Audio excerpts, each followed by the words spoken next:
हमारी पुरानी परंपराओं के अनुसार जब स्त्रियां रजोत्सला अवस्था में होती है तो उनको मंदिर में या किचन में जाना नहीं चाहिए, रसोई में खाना वगैरह नहीं बनाना चाहिए या मंदिर में जाके पूजा वगैरह नहीं करनी चाहिए। तो इसका क्या रियली में उचित कोई कारण है या फिर ऐसी कोई पुरानी मान्यता है? पहले तो बहुत बहुत धन्यवाद कि आपने ये सवाल का रीजन पूछा है, क्योंकि बहुत सारे लोग आज जितने भी बड़े बड़े जिनके मिलियनों में फॉलोवर्स हैं, तो उनको भी ये सवाल किया गया तो उन्होंने बोला कि हाँ, छू सकते हो, ऐसा कुछ नहीं होता। पर मैं थोड़ा अलग आपको कहूंगी कि हम भी हमारे घर में हमने जहां पढ़ाई की है वहां से भी कि इस नियम का पालन हमें करना चाहिए। जब कोई भी स्त्री 4 दिन रजस्वला अवस्था में होती है तो इसका मैं आपको एक विद्वान के अनुसार, मान्यता तो है लेकिन आज हर कोई मान्यता को नहीं मानता। जी। मैं आपको साइंटिफिक रीजन बताती हूँ कि रजस्वला अवस्था में जो स्त्री होती है उसका रक्त का एक बार परीक्षण किया गया तो उस रक्त में मेनोटॉक्सिन नाम का जहर मिला। और एक बार डॉक्टर कार्लोय ने अपनी लेबोरेटरी के बाहर वो बैठे थे, तो वो हर रोज पूजा पाठ के लिए इनके घर पे कोई काम करती है, उस लड़की को कहते कि वो तुम फूल लेके आती है। लेकिन एक बार उन्होंने बाहर बैठ के ऐसा बोला कि वो ताजा फूल दिख रहा है, वो तुम लेके आओ। और उस लड़की ने वो फूल लाया। तो थोड़ी देर बाद देखा तो वो फूल मुरझा गया था। डॉक्टर कोरलाए उसको कहते हैं कि मैंने ये फूल नहीं मंगाया था, मैंने जो मंगाया वो तो ताजा था। वो लड़की कहती है कि मैंने वही फूल लाया है। डॉक्टर कार्ले वहां जाते हैं और देखते तो वो फूल वहां नहीं था। तो उन्होंने सोचा कि ये कैसे हो सकता है। तो उन्होंने उस फूल का परीक्षण किया, अपनी लेबोरेटरी में जाके देखा और उनको पता चला कि उस समय वो लड़की पीरियड्स में है, यानी रजस्वला अवस्था में है।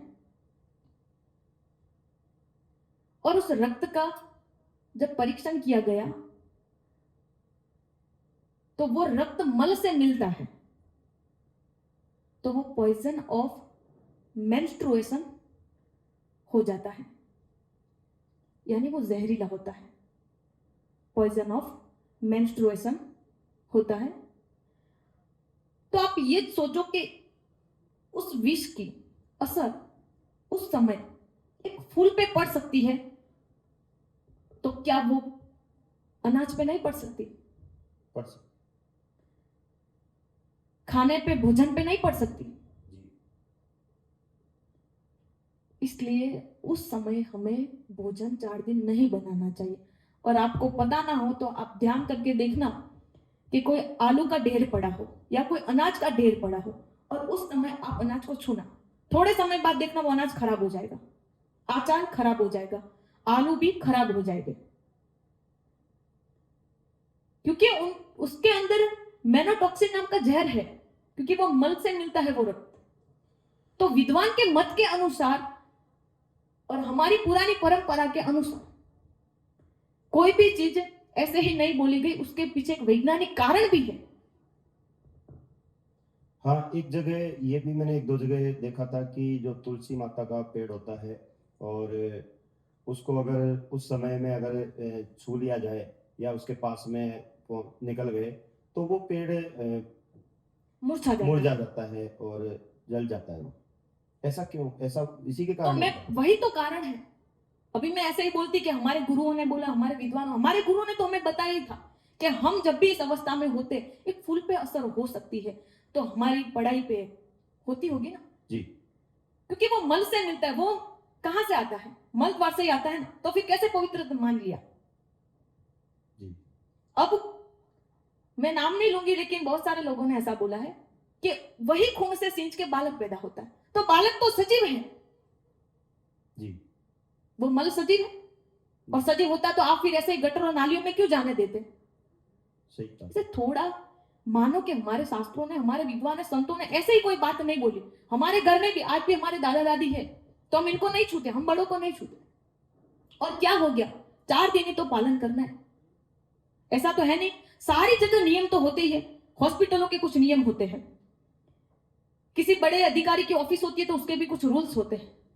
तो हमारे जीवन में भगवान ने भी हमें ये 4 दिन के नियम दिए, हमारे संतों ने हमें बताया, हमें जागरूक किया है। तो मैं भी आप सभी को इस बारे में जागृत करती हूँ कि ये बात आप ऐसा मानते हो कि इससे कुछ नहीं होता, आपके भोजन पे, आपके बच्चों पे वो अन्न खाने से उसकी असर रहेगी। जी। इसलिए आप धर्म का पालन करें।